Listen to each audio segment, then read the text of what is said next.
अगर थंबनेल देखकर आप लोग ये सोच रहे हैं कि ये भी उसी तरह का कोई वीडियो होगा जिसमें थंबनेल पर बहुत बढ़ा चढ़ा के लिख दिया जाता है और जब वीडियो देखने जाते हैं तो अंदर कुछ नहीं मिलता है या कुछ और ही मिलता है, तो भाई अगले कुछ मिनट के भीतर आप लोग को ये सबूत के साथ दिखा दिया जाएगा कि वास्तव में अधिकतर लोग शून्य के बारे में बहुत कम जानते हैं और कई लोग तो कुछ भी नहीं जानते हैं। तो चलिए हम लोग देखते हैं कि शून्य के बारे में क्या क्या जानना जरूरी है अगर आप कंपटीशन की तैयारी करने वाले विद्यार्थी हैं तो देखो, सबसे पहला बात यह है कि शून्य धनात्मक है या ऋणात्मक। ये क्वेश्चन मैंने कम्युनिटी पोस्ट में डाला था और सबसे पहला सबूत ये है कि शून्य क्या है पूछा जाने पर 67% लोग ये बोल रहे हैं कि शून्य जो है वो धनात्मक भी है और ऋणात्मक भी है, उपरोक्त दोनों है। तो भाई जरा बताओ कि कोई भी संख्या अपने आप धनात्मक और ऋणात्मक दोनों चीज़ कैसे हो सकती है? ये संभव है क्या? देखो, नंबर लाइन या संख्या रेखा जिसको कहते हैं, बचपन से आप लोगों ने पढ़ा होगा, उसमें बीच में शून्य होता है और जब दाईं ओर बढ़ते हैं तो +1, +2, +3 इस तरीके से संख्याएं बढ़ते जाती है। जब बाईं ओर बढ़ते हैं तो -1, -2, -3 इस तरीके से संख्याएं घटते जाती है और बीच में ये रहता है शून्य जो रेफरेंस पॉइंट है ना। शून्य से दाएं धनात्मक संख्याएं और शून्य से बाएं जो संख्याएं हैं वो ऋणात्मक संख्याएं होती है। ये धनात्मक और ऋणात्मक संख्या की परिभाषा है।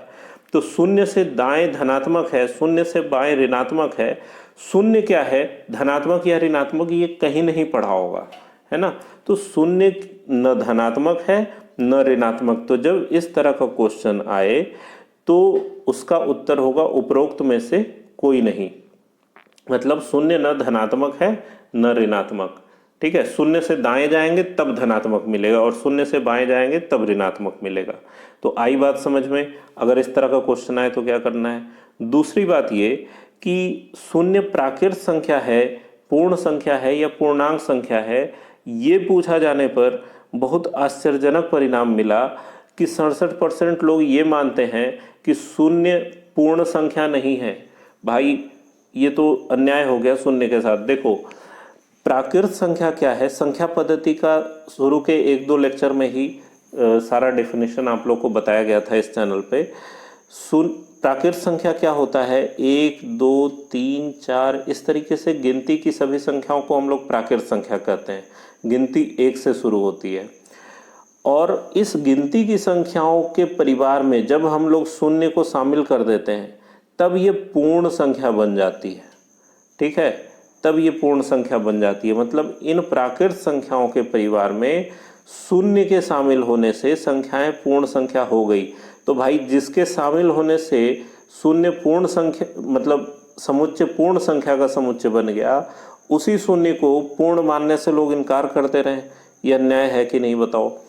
शून्य के शामिल होने से प्राकृत संख्याएं पूर्ण संख्या बनती है और उसी शून्य को लोग कह रहे हैं कि वो पूर्ण संख्या नहीं है। अच्छा, शून्य पूर्णांक संख्या है कि नहीं? तो बिल्कुल है, क्योंकि अभी हम लोगों ने देखा 0, 1, 2, 3 इस तरीके से ये सभी पूर्ण संख्याएं। इसमें अगर निगेटिव नंबर मिला दोगे -1, -2, है ना, तो ऋणात्मक संख्याएं, धनात्मक संख्याएं और शून्य, इन सब को मिला के हम लोग पूर्णांक संख्या कहते हैं। तो शून्य पूर्णांक संख्या भी है और परिमेय है कि नहीं? तो बिल्कुल परिमेय होना चाहिए। बोलोगे कि सर ये तो 0 है, ये कहाँ P/Q के रूप में लिखा जा सकता है? तो शून्य को हम लोग P/Q के रूप में जरूर लिख सकते हैं, क्योंकि इस 0 को आप 0/1 लिख सकते हैं, जहाँ P 0 है और Q भी 0 है और P पूर्णांक है, Q भी पूर्णांक है। परिमेय संख्या की तो परिभाषा ही यही है कि जिसको P/Q के रूप में लिखा जा सके, जहाँ P और Q पूर्णांक है। तो भाई 0 भी पूर्णांक है, 1 भी पूर्णांक है, ये P/Q के रूप में लिखा जा सका, तो संख्या परिमेय भी हो गई शून्य। बस प्राकृत नहीं होगा, क्योंकि प्राकृत का जो गिनती है वो 1 से चालू होता है, ठीक है। तो ये बात आया समझ में। अब देखो क्या अगला कॉन्सेप्ट है कि शून्य सम संख्या है या विषम संख्या है। ये भी बहुत आश्चर्य की बात है कि अधिकतर लोग ये नहीं जानते कि बचपन से जिस 0 के साथ हम लोग जी रहे हैं, हर जगह गणित में उसको यूज़ कर रहे हैं, वो सम है या विषम है। तो सम संख्या होना चाहिए या विषम संख्या होना चाहिए, आप लोग सोचिए, क्योंकि अधिकतर लोग इसके बारे में जो कह रहे हैं वो बहुत आश्चर्य की बात है कि शून्य के बारे में कहा जा रहा है कि ये सम, विषम, प्राकृत और काल्पनिक में 51% लोग शून्य को काल्पनिक मान रहे हैं। अब बताइए इस स्थिति में क्या कहा जाए, क्या कहा जाए? आप सोच के बताइए कि शून्य सम होना चाहिए या विषम होना चाहिए। ठीक है, यहाँ तो काल्पनिक की बात भी नहीं है, लोग इसको काल्पनिक मान रहे हैं, खैर रहने दीजिए। लेकिन शून्य सम होना चाहिए, विषम होना चाहिए। देखो, सम संख्या का परिभाषा क्या होता है? तो वैसी संख्याएं जो दो से विभाज्य हो, है ना, दो से विभाज्य हो, उसको हम लोग सम कहते हैं। तो भाई शून्य में दो से भाग लगा सकते हो? बताओ, अगर दो से जीरो में हम लोग भाग लगाएंगे तो दो से जीरो में कितनी बार में भाग लग सकता है? दो का पहाड़ा जीरो बार पढ़ो, जीरो आएगा, घट गया, यहाँ पे घट के जीरो भी आ गया, है ना। तो दो से जीरो में तो भाग लग रहा है, मतलब शून्य एक सम संख्या होनी चाहिए। ठीक है, तो शून्य एक सम संख्या है। अब एक लड़का जो है वो उठ के ये कहता है कि सर दो से तो भाग लग गया, हम मानते हैं, तीन से भी तो भाग लगेगा। तो भाई तीन से भाग लगेगा तो लगेगा, शून्य में तीन से भी भाग लगा लोगे, लेकिन इसके बाद इस तीन से भाग लगा लेने पर क्या हो जाएगा? तो उसके मन में कन्फ्यूज़न ये था कि जब दो से भाग लगने पर सम है तो तीन से भाग लगने पर विषम होना चाहिए।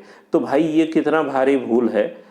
विषम संख्या का परिभाषा ये थोड़ा ही है कि तीन से भाग लगने पर विषम होना चाहिए। विषम संख्या हम लोग उसको कहते हैं जिसमें दो से भाग नहीं लगे, है ना। दो से भाग लगा तो सम और दो से भाग नहीं लगा तो विषम। तो शून्य में दो से भाग लगता है इसलिए वो सम है, दो से भाग नहीं लगता तब हम लोग कहते हैं कि विषम होगा। तो शून्य एक सम संख्या है। हुआ कॉन्सेप्ट कुछ क्लियर? अभी देखो इसके बारे में और भी कई सारी अच्छी जानकारियां हैं जो आपको जाननी चाहिए और मैथमेटिक्स में यूज होता है। ठीक है, तो शून्य क्या होगा? एक सम संख्या होगा, है ना। अच्छा, ये काल्पनिक संख्या मानने वालों के लिए भी है कि देखो शून्य वास्तविक संख्या है, काल्पनिक संख्या। भाई शून्य एक वास्तविक संख्या है क्योंकि वास्तव में शून्य को हम लोग देख रहे हैं, पढ़ रहे हैं। ठीक है, तो ये तो मजाक की बात है, कल्पना है नहीं ये शून्य। लेकिन वास्तविक संख्या या रियल नंबर हम लोग उसको कहते हैं। देखो, रियल नंबर को हम लोग दो हिस्सों में बांटते हैं, क्या क्या? परिमेय और अपरिमेय, है ना। तो परिमेय किसको कहते हैं? पी बटा क्यू के रूप में लिखा जा सकता है, पी और क्यू पूर्णांक हो। अपरिमेय को पी बटा क्यू के रूप में हम लोग नहीं लिख सकते हैं जहां पी और क्यू पूर्णांक हो, है ना। तो भाई अपरिमेय जितनी है रूट वाली संख्याएं वो सब भी वास्तविक है। तो शून्य तो बहुत प्यारा सा परिमेय संख्या है। अभी पीछे हम लोग एग्जाम्पल में देख चुके हैं कि शून्य को 0/1 लिख सकते हैं। तो शून्य एक परिमेय संख्या है, इसलिए शून्य एक वास्तविक संख्या भी है। काल्पनिक संख्याएं क्या होती है? तो काल्पनिक संख्या का शुरुआत होता है इस आई से, जिसको आयोटा कहते हैं, √(-1). ठीक है, और इस काल्पनिक संख्या और वास्तविक संख्या के मिलने से सम्मिश्र संख्याएं बनती हैं। ठीक है, तो काल्पनिक संख्या तो आपके सिलेबस में ही नहीं है। ठीक है, जो जनरल कंपटीशन का सिलेबस है उसमें काल्पनिक संख्या से रिलेटेड चीज़ तो है ही नहीं। रेलवे के किसी उसमें नहीं है, न एसएससी के उसमें है। ठीक है, तो कॉम्प्लेक्स नंबर तो है ही नहीं।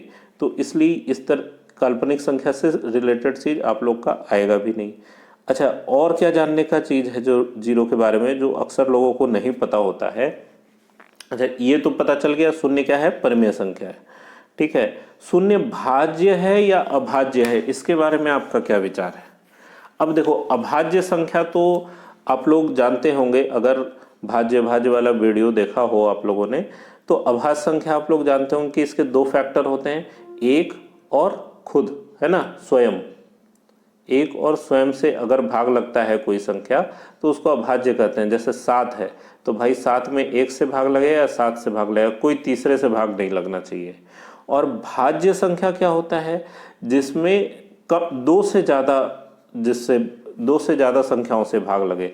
जैसे 8 है तो भाई इसमें एक से भी भाग लग जाएगा, दो से भी लग जाएगा, चार से भी लग जाएगा, 8 से भी लग जाएगा।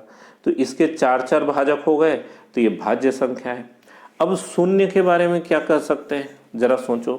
शून्य में अब बोलेंगे आप कि सर अभी अभी तो आपने बताया कि शून्य में 2 से भाग लगता है। हाँ, तो लगता है, शून्य में 2 से भाग लगेगा क्योंकि यह सम संख्या है। शून्य में 3 से भी भाग लगता है, बिल्कुल लगता है। शून्य में 4 से भी भाग लगता है, बिल्कुल लगता है। तब तो ये भाज्य संख्या होना चाहिए, है ना? ऐसा आप सोच सकते हैं। लेकिन मेरे भाई, ये भाज्य संख्या नहीं है। अब भाज्य संख्या क्यों नहीं है? क्योंकि देखो, भाज्य संख्या की परिभाषा ये है, जैसे अभाज्य की परिभाषा थी कि इसके दो भाजक होते हैं, एक और स्वयं, है ना? अभाज्य संख्या की परिभाषा होती है कि जिसके दो से अधिक भाजक हों। ठीक है, मतलब एक, स्वयं या इसके अलावे कोई और। ठीक है, 3, 4, 5, 6। लेकिन शून्य के साथ प्रॉब्लम यह है कि इसमें जिससे भी भाग लगाओगे सबसे लगेगा। शून्य में 1 से भी लगा सकते हो, 2 से भी, 4 से भी, 5 से भी, 6 से भी, मतलब अनंत तक। तो भाज्य संख्या की परिभाषा में कहीं ये नहीं है कि वैसी संख्या जिसमें अनंत तक से भाग लगे, क्योंकि अनंत से अगर भाग लगने लगेगा तब फिर संख्या में कितने भाजक हैं ये पता करना संभव नहीं हो पाएगा। तो शून्य क्या है?